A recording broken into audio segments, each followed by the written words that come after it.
And the French government is struggling to contain riots that have spread throughout rundown suburbs of Paris.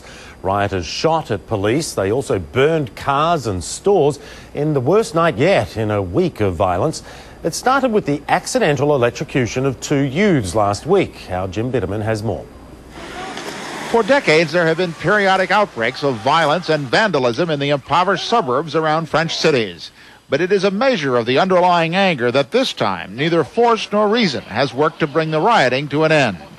What's more, after a week, it has spread to at least 9 communities in the Paris area.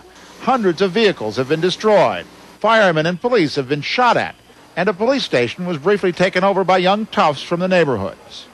More than 1,000 police and hundreds of arrests have not brought an end to the destruction of businesses and public property. A Sri Lankan immigrant saw the local school go up. I heard a noise. Then me and my niece, we opened the window and we saw the school was burning.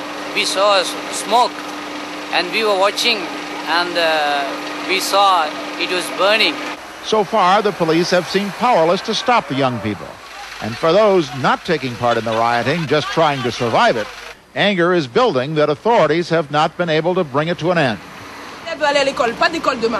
Because of this, we will not go to school tomorrow. Look at all the pollution. We can't even breathe. Elected officials have appealed for calm, but there is no quick fix for the problems of these suburbs, problems which have festered for years. Heavily populated by immigrants and the children of immigrants who are now French in nationality, unemployment averages 20%, twice the national average. All day long, government ministers met in crisis sessions trying to determine what they could do. Among the possibilities being talked about to quell the violence are those brought up by one of the police unions earlier in the day. They suggested that perhaps the army should be brought in and a curfew be imposed. Jim Bitterman, CNN, Paris.